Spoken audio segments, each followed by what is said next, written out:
Welcome to DrewTech Hub. If you're new here, special welcome. Today I'm going to be showing you how to add projects on Todoist.com. Projects are basically the bins on where your tasks are going to be shuffled to once you make them. So let's get started. On the left-hand panel, you would hover over My Projects and it will show up the plus sign.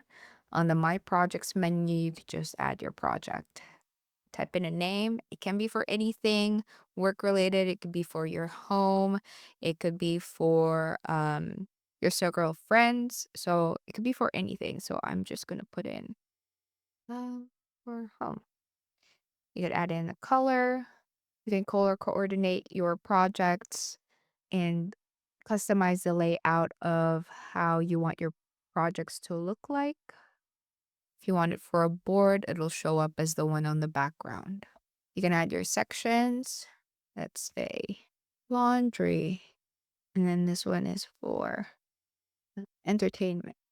And then you could always add your tasks on each and every project. Let's just say buy a handheld on Saturday.